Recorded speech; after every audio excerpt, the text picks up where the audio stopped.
आज आपण खूप महत्त्वाच्या प्रश्नावरती या ठिकाणी लक्षवेधीच्या माध्यमातून चर्चा करतोय आणि विशेष करून मी सन्माननीय आरोग्यमंत्री प्रकाशजी आंबेडकर साहेबांचं माझ्या मतदारसंघाच्या वतीनं आणि महाराष्ट्राच्या तमाम जनतेच्या वतीनं अभिनंदन करेन आणि आभार मानेन, कारण खूप महत्त्वाचा आजार कर्करोग आणि त्याच्यासाठी साहेबांच्या मार्गदर्शनाखाली राज्यव्यापी कर्करोग तपासणी आणि जनजागृती मोहीम राबवण्यात आली आणि त्याचं कारण आहे की India is a capital of diabetic in world आणि India is increasingly referred as a capital of cancer also. आणि अशा गंभीर आजारासाठी चर्चा करत असताना मंत्री महोदयांना माझे विशेष करून 2-3 स्पेसिफिक प्रश्न आहेत.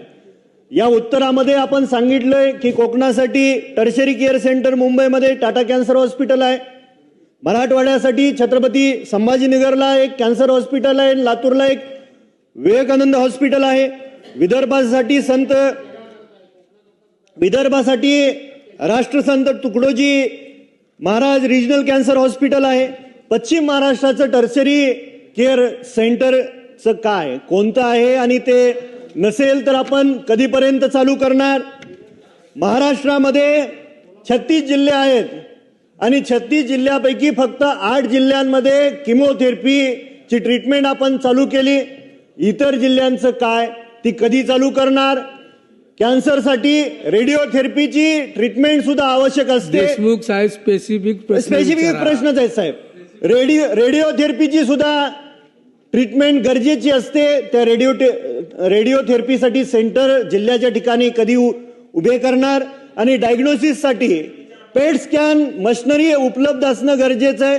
ती पेट स्कॅन मशिनरीचा उल्लेख आपल्या उत्तरामध्ये नाही आणि पेट स्कॅन खूप महागडी डायग्नोसिस टेस्ट आहे, तर त्यासाठी आपण शासनाच्या वतीनं पेट स्कॅन मशिनरी जिल्ह्याच्या ठिकाणी उपलब्ध करून देणार का?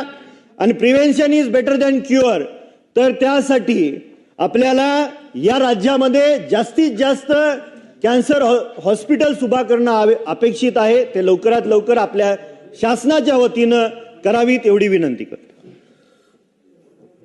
अध्यक्ष महोदय, सन्माननीय सदस्य बाबासाहेबजी देशमुख साहेबांनी जे 2-3 मुद्दे मांडले त्यातला एक मुद्द्याचं उत्तर मी यापूर्वी सुद्धा दिले, पण परत एकदा रिपीट करतो. आपण जे काय एक महत्त्वपूर्ण अशा पद्धतीची कॅन्सरच्या साठीची पॉलिसी केली, त्या कॅन्सरच्या पॉलिसीमध्ये एका बाजूला L1, L2 आणि L3 अशा पद्धतीच्या हॉस्पिटलसाठी फंड्सचं नियोजन केलं आहे. आता या फंड्सचं नियोजन केलं त्याच्यामध्ये संभाजीनगर, चंद्रपूर, नागपूर, जे हॉस्पिटल मुंबई, कोल्हापूर, पुणे, नांदेड या 7 ठिकाणी वैद्यकीय महाविद्यालयामध्ये आणि तसंच नाशिक आणि अमरावती ह्या रेफरल आमचे विभागीय संदर्भ सेवा हॉस्पिटलमध्ये या सगळ्या L2च्या सगळ्या ट्रीटमेंट सुरू करण्यासाठी फंड्स त्याची मान्यता आणि आता कामं सुरू झाली आहेत. त्यामुळे आपल्याला जो प्रश्न पडला होता त्या सगळ्या प्रश्नांमध्ये आम्ही या सगळ्या सेंटर्सला आपण मदत करतोय.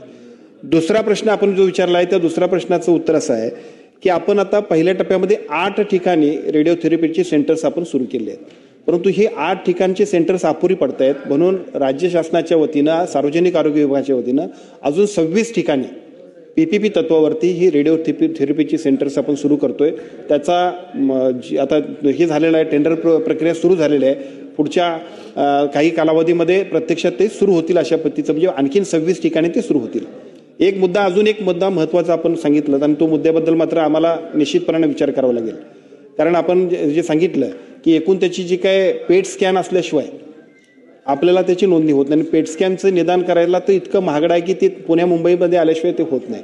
मग उपचार करण्यामध्ये पेट स्कॅनचं महत्त्व अनन्यसाधारण असल्यामुळं महात्मा फुले आरोग्यदायी योजनेमध्ये सुद्धा पेट स्कॅनचा जर समावेश केला तर अनेक लोक, खाजगी लोक सुद्धा घेतील आणि आमच्या लोकांना सुद्धा संदर्भ सेवा चांगल्या मिळतील. त्यामुळे त्या पद्धतीचा निर्णय आम्ही घेऊ की ज्याच्या माध्यमातून राज्यातल्या सगळ्या छोट्या वाड्यातला वस्तीतला प्रत्येक माणूस सुद्धा पेट स्कॅन पासून वंचित राहता कामा नये आणि राईट डायग्नोस झाल्याशिवाय त्याला पुढे जाताच येणार नाही. त्यामुळे त्या सगळ्या गोष्टींची सुद्धा आम्ही आमच्या महात्मा फुले आरोग्यदायी योजनेमध्ये समावेश करण्याचा निर्णय आम्ही घेतोय.